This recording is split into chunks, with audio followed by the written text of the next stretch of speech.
दोस्तों नमस्कार, मैं हूं संतोष पाठक और आप देख रहे हैं द न्यूज लॉन्चर।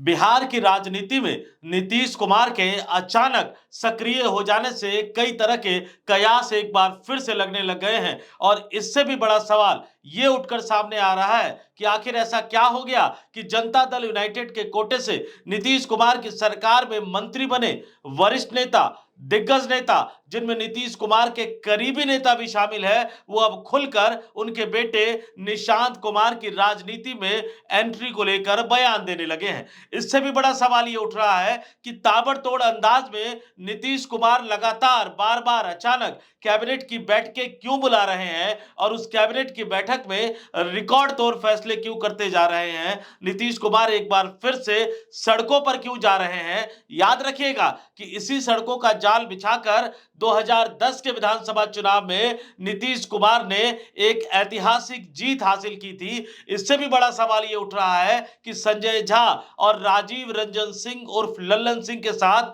क्या होने वाला है। भारतीय जनता पार्टी का प्लान किस तरह से फेल होता हुआ नजर आ रहा है और नीतीश कुमार के मुस्कुराते हुए चेहरे के जो वीडियो, जो तस्वीरें निकल कर सामने आ रही है, उन तस्वीरों के क्या मायने हैं।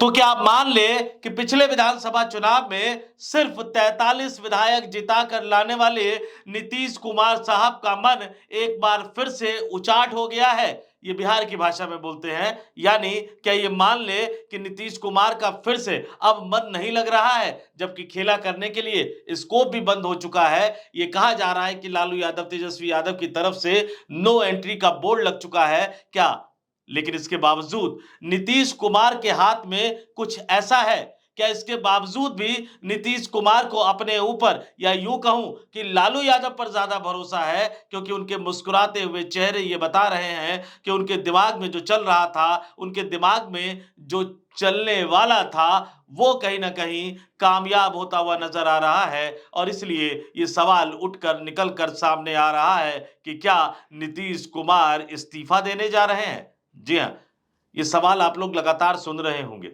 अलग अलग अंदाज में, खेला करने की बात, पाला बदलने की बात, लेकिन इस्तीफा देने की बात आप नहीं सुन रहे होंगे, क्योंकि नीतीश कुमार आज के हालात में इस्तीफा देने का जोखिम नहीं उठा सकते।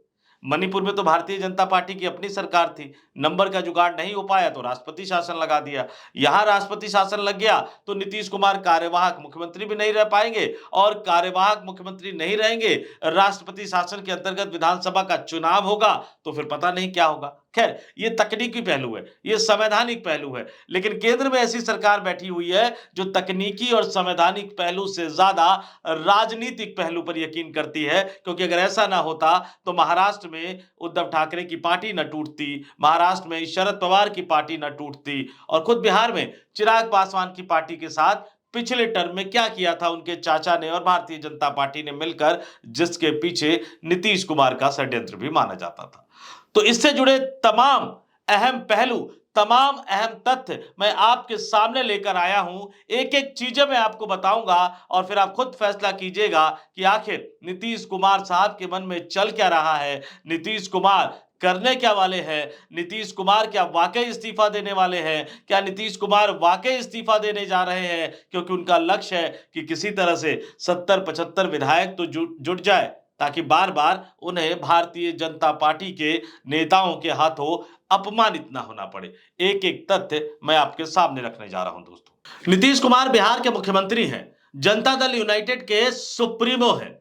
राष्ट्रीय अध्यक्ष और सुप्रीमो में एक फर्क होता है। सुप्रीमो के फैसले पर कोई ऐतराज नहीं जाहिर कर सकता, और पार्टी के अंदर कब कौन क्या बोलेगा ये सुप्रीमो ही तय करता है। और अगर वो राज्य का मुखिया हो, यानी राज्य का मुख्यमंत्री हो, तो वही ये तय करता है कि राज्य के अखबारों में फ्रंट पेज पर किस तरह की खबरें छपेंगी, और टेलीविजन चैनल में खास तौर से जो उस राज्य से संबंधित चैनल है उसमें किस तरह की खबरें चलेंगी, क्या खबरें चलेंगी। और नीतीश कुमार भी नरेंद्र मोदी के मिजाज वाले ही आदमी माने जाते हैं। तो अगर बिहार की राजनीति में नीतीश कुमार यानी उनके अपने बेटे निशांत कुमार की राजनीति में एंट्री करने को लेकर उनके अपने मंत्रियों के बयान आने लगते हैं, तो ये मानकर चलिए कि ये बयान दिए नहीं जा रहे हैं, ये बयान दिलवाए जा रहे हैं। और बयान दिलवाए इसलिए जाते हैं ताकि एक परसेप्शन क्रिएट किया जा सके, एक माहौल बनाया जा सके आप जो करने वाले हैं उसके फेवर में, उसके पक्ष में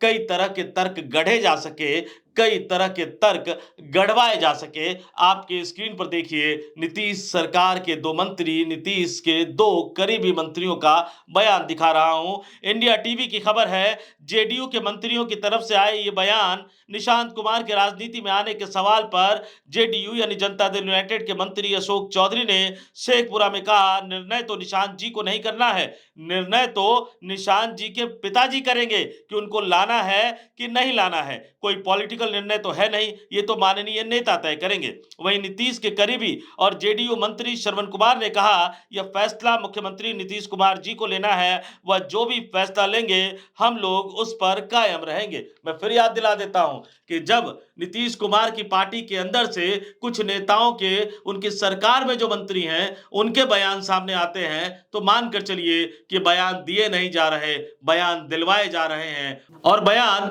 दिलवाए जाने का अपना एक मकसद होता है, एक परसेप्शन तैयार करना। और जैसा कि मैं लगातार ये कहता हूं कि अगर निशांत कुमार राजनीति में आएंगे तो उन्हें अपना पहला विधानसभा चुनाव अपने पिता यानी नीतीश कुमार की राजनीतिक विरासत के आधार पर ही लड़ना होगा। तो इस तरह का बयान प्लांट किया जा रहा है कि देखिए फैसला निशांत नहीं करेंगे, फैसला नीतीश कुमार करेंगे। यानी तय मानकर चलिए कि निशांत कुमार जब भी राजनीति में आएंगे पहले चुनाव में वो वोट नीतीश कुमार के नाम पर ही मांगेंगे। और निशांत कुमार के बारे में किस तरह का परसेप्शन बनाया जा रहा है, किस तरह की छवि गढ़ने की कोशिश की जा रही है, ये भी आपको दिखाता हूं। इसी इंडिया टीवी की खबर है और ये खबर सिर्फ इंडिया टीवी की नहीं है, बिहार के तमाम मीडिया इस तरह की खबरों को छाप रहे हैं और नेशनल मीडिया भी इस तरह की खबरों को लगातार छाप रहा है, दिखा रहा है, बता रहा है, क्योंकि नीतीश कुमार टीआरपी मटेरियल माने जाते हैं। आपके स्क्रीन पर इंडिया टीवी की एक और खबर देखिए। निशांत के बारे में क्या लिखा गया है इसमें। मीडिया में कभी नजर आते हैं निशांत। बता दें कि निशांत आमतौर पर मीडिया से बात नहीं करते हैं और बीते कुछ महीनों में सिर्फ 2 बार वह कैमरे के सामने कुछ बोलते हुए दिखाई दिए हैं। इनमें से एक बार वह एक दुकान के बाहर स्पीकर खरीदते हुए दिखे थे और दूसरी बार अभी हाल में 18 जनवरी को अपने पैतृक गांव में एक पारिवारिक कार्यक्रम में नजर आए थे। इन दोनों ही मौकों पर जब उनसे सियासत में एंट्री को लेकर सवाल पूछा गया तो उन्होंने इस पर कुछ भी साफ साफ नहीं कहा। निशांत को इसके अलावा छठ के मौकों पर पिता नीतीश कुमार के साथ अर्घ्य देते भी देखा जाता है। याद कीजिएगा कुछ दिन पहले निशांत कुमार अपील करते हुए नजर आ रहे थे, नए साल के मौके पर बिहार निवासियों को बधाई देते हुए क्या कह रहे थे कि पिताजी को चुनाव जितवाइएगा। और ये जो तमाम जो खबरें आ रही है, तमाम जो खबरें दिख रही है, मैं आपको बताता चलूं, समाजवादी नेताओं का या समाजवादी विचारधारा से जुड़े नेताओं का राजनीति करने का अपना एक अलग, अपना एक यूनिक स्टाइल होता है। स्टाइल क्या होता है? अपने आप को सादगी का प्रतीक बताएंगे, राजनीति में कोई रुचि नहीं है ये साबित करने की कोशिश करते हुए नजर आएंगे, कुर्सी से कोई मोह नहीं है ये भी बताते हुए नजर आएंगे। मैं ये बात निशांत कुमार के लिए नहीं कह रहा हूं, निशांत कुमार अभी राजनीति में आए नहीं है, राजनीति में आने के बाद वो क्या करते हैं ये तो वही तय करेंगे। लेकिन नीतीश कुमार किस तरह से परसेप्शन की लड़ाई, परसेप्शन की राजनीति करते रहे हैं उसकी एक वानगी मैंने आपको दिखाई है। और इसके अलावा अब नीतीश कुमार क्या कर रहे हैं, प्रगति यात्रा पर निकले हुए हैं। तमाम तरह की खबरें आ रही थी उनके स्वास्थ्य को लेकर, तमाम तरह की खबरें आ रही थी कि उनके कई बयान जिस तरह से वायरल हुए, तो उनकी क्षमता को लेकर प्रशांत किशोर ने तो सीधे सीधे उनके मानसिक स्वास्थ्य पर सवाल उठा दिया था। लेकिन नीतीश कुमार अचानक सक्रिय हो गए हैं, बल्कि मैं यूं कहूं कि सुपर एक्टिव हो गए हैं। अब कई मंजिल सीढ़ियां चढ़ जाते हैं मुआयना करने जब जाते हैं, और उससे भी बड़ी बात कि पूरे बिहार में प्रगति यात्रा पर निकले हुए हैं और गाहे बगाहे पटना में आते हैं तो पटना में तुरंत कैबिनेट की बैठक बुला लेते हैं।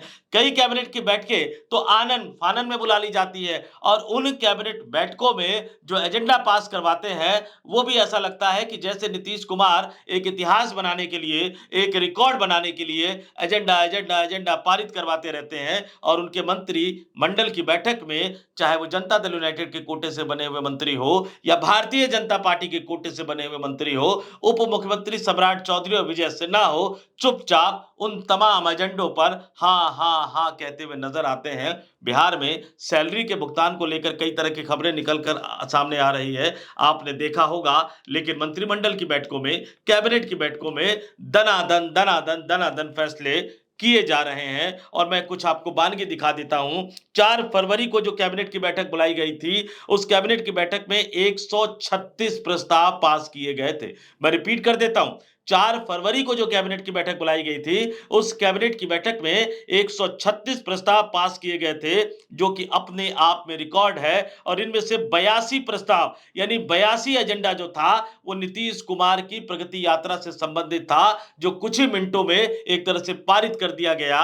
और कुछ ही मिनटों में जब इस तरह के प्रस्ताव पारित किए जाते हैं, तो फिर मान के चलिए, सोच विचार करिए कि कितनी चर्चा हुई होगी। कैबिनेट की बैठक चर्चा करने के लिए बुलाई जाती है, लेकिन कोई सवाल उठाए तब तो चर्चा होगी, तो ये सीधे सीधे पास कर दिया जाता है। और इतना ही नहीं, कई बार तो नीतीश कुमार अचानक ही कैबिनेट की बैठक बुला लेते हैं। और अब 13 फरवरी को नीतीश कुमार ने अचानक कैबिनेट की बैठक बुलाई, और उस कैबिनेट की बैठक में नीतीश कुमार ने क्या किया? 13 फरवरी को बुलाई गई कैबिनेट की बैठक में, या यूं कहूं कि 13 फरवरी को अचानक बुलाई गई बिहार सरकार की कैबिनेट की बैठक में 51 एजेंडों पर मुहर लगाई गई, यानी 51 प्रस्तावों को पारित किया गया। और सबसे बड़ी बात है कि इसमें बिहार के तमाम जिलों के गांवों की सड़कों को बनाने का एक अहम प्रस्ताव पारित किया गया, 17,000 करोड़ रुपए से ज्यादा के बजट के साथ। और सड़कों का बिहार की राजनीति में क्या महत्व है, यह मैं आपको बताता चलूं। पहली बार 2005 से 2010 जो पहला कार्यकाल नीतीश कुमार का पूर्ण कार्यकाल था, सड़कों का जाल बिछाकर तमाम जिला मुख्यालयों से लेकर राज्य की राजधानी यानी पटना को जोड़ने बड़े बड़े शहरों में सड़कों का निर्माण करना, सड़कों का जाल बिछाना, कई नदियों पर ब्रिज का निर्माण करना, इन्हीं उपलब्धियों के बल पर नीतीश कुमार 2010 के विधानसभा चुनाव में उतरे और रिकॉर्ड तोड़ ऐतिहासिक जीत, सही मायनों में ऐतिहासिक जीत हासिल करके सरकार बनाई। नीतीश कुमार का सितारा बिहार की राजनीति में, देश की राजनीति में बुलंदी पर चढ़ गया था। और अब जब तमाम लोग उनकी विदाई की बात कर रहे हैं, उनके संन्यास की बात कर रहे हैं, एक बार फिर से नीतीश कुमार ने सड़कों का ही सहारा ले लिया। और इस बार वो बिहार की गांव-गांव की सड़कों को जोड़ने के मुहिम में जुट गए हैं। कैबिनेट ने प्रस्ताव पारित कर दिया है। और इससे भी बड़ी बात कि नीतीश कुमार के जो मूल वोट बैंक जो माना जाता है, महिला मतदाताओं को माना जाता है। और एक बार फिर से महिला मतदाताओं को लुभाने के प्रयासों के तहत वो प्रगति यात्रा के दौरान बिहार के तमाम जिलों में कई तरह की परियोजनाओं का उद्घाटन, शिलान्यास तो कर ही रहे हैं, लेकिन ये भी इंश्योर किया 13 फरवरी की कैबिनेट की बैठक में, ये भी इंश्योर किया कि स्कूल जाने वाले तमाम बच्चे बच्चियों को, लड़के लड़कियों को उनकी जो ड्रेस है वो सेशन शुरू होने से पहले मिल जाए। और इसका फायदा याद कीजिए, एक समय पर बिहार के लोग जानते हैं कि कैसे लड़कियों को साइकिल देकर नीतीश कुमार एक चुनाव में तमाम महिला मतदाताओं को अपने साथ ले गए थे, अपने साथ एक तरह से साध लिया था उन्होंने। और उस समय जो महिला वोटर नीतीश कुमार के साथ जुड़ी, वो आज भी जनता दल यूनाइटेड के साथ जुड़ी हुई है। ये फैसले कितने महत्वपूर्ण हैं और किस तरह से इन फैसलों को प्रचारित और प्रसारित किया जा रहा है, आपके स्क्रीन पर मैं दिखा रहा हूं। जनता दल यूनाइटेड, नीतीश कुमार की पार्टी कैसे इनको प्रचारित और प्रसारित कर रही है, आप देखिए स्क्रीन पर। नीतीश कैबिनेट का बड़ा फैसला, 13 फरवरी 2025 यानी गुरुवार का फैसला। और क्या कहा गया?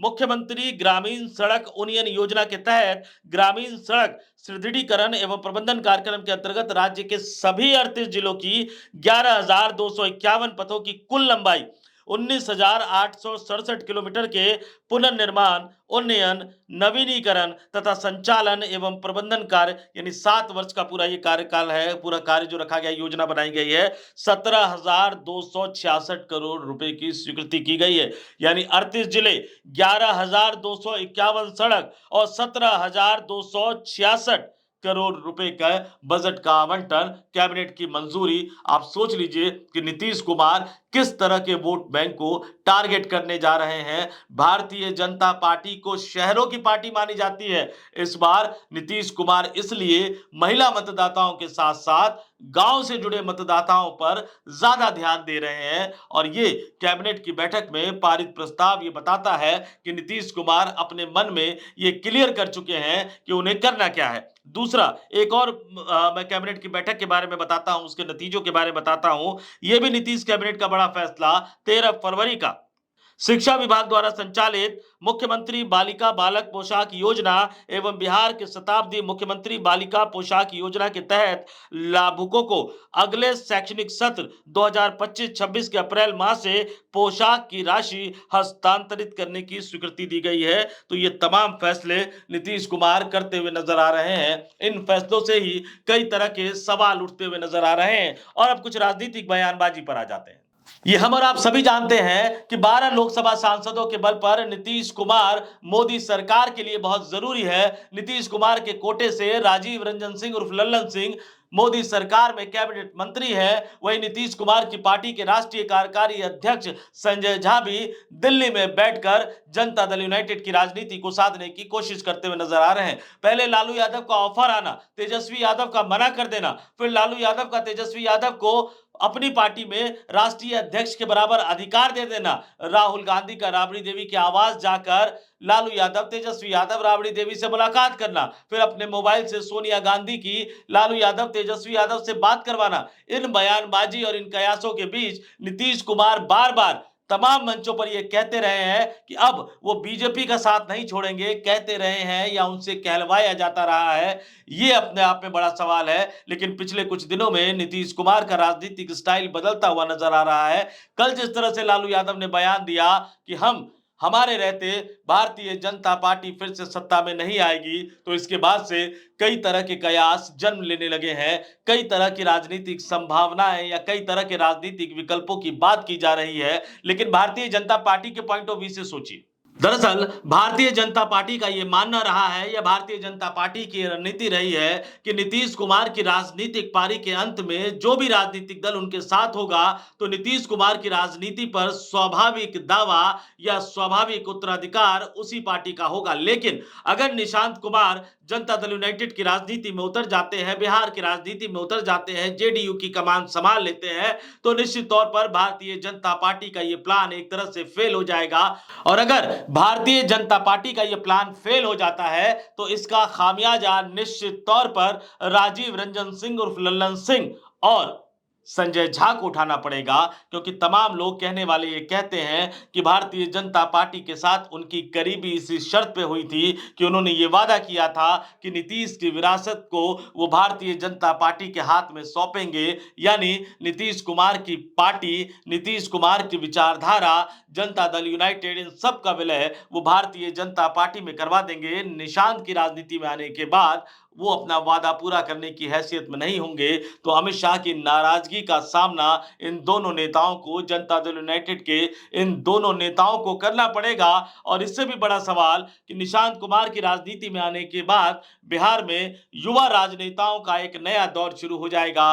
राष्ट्रीय जनता दल में तेजस्वी यादव है, चिराग पासवान है, इस तरफ अगर निशांत कुमार आ जाते हैं और केंद्र की राजनीति से यानी कांग्रेस के नेता के तौर पर राहुल गांधी उस गठबंधन को सपोर्ट करते हुए नजर आते हैं, इन तमाम युवा नेताओं का साथ देते हुए नजर आते हैं, तब बिहार की राजनीति पलटती हुई, बदलती हुई नजर आएगी। और मैं फिर कहूं कि आज आपको इनमें से कुछ चेहरे अलग अलग पाले में जरूर नजर आ रहे होंगे, लेकिन जब चुनाव की बेला आएगी, जब चुनावी लड़ाई के लिए महाभारत की तरह सेना सज जाएगी, तो कई सारे योद्धा यानी नेता एक पाले से दूसरे पाले में जाएंगे। और यहां जो सबसे बड़ा सवाल, जो सबसे बड़ी बात उठकर निकल कर सामने आ रही है कि आखिर नीतीश कुमार की सक्रियता के मायने क्या है। क्या नीतीश कुमार मिड टर्म पोल करवाने के लिए इस्तीफा देने जा रहे हैं? और मैं क्यों ये कह रहा हूं कि पिछले विधानसभा चुनाव में सिर्फ 43 सीटों वाले नीतीश कुमार की ये प्रबल इच्छा है कि वो अपने विधायकों की संख्या को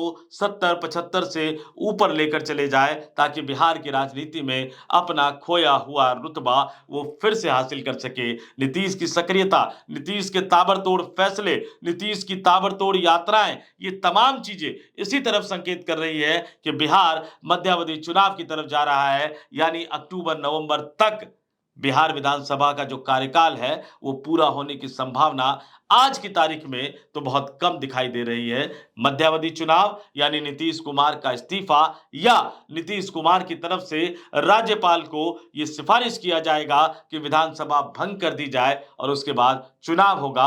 अगर नीतीश कुमार सिफारिश करेंगे राज्यपाल से तो यह तय मानकर चलिए कि फिर जेडीयू और भारतीय जनता पार्टी का गठबंधन ही चुनाव लड़ेगा। और अगर कहीं इस्तीफे का नया दौर, इस्तीफे का नया खेल शुरू हो गया तो बिहार की राजनीति में कई तरह के समीकरण बदलते हुए, पलटते हुए नजर आएंगे। इस वीडियो में फिलहाल इतना ही। मुझे यानी संतोष पाठक को दीजिए इजाजत। आप तमाम लोग देखते रहिए द न्यूज लॉन्चर। नमस्कार।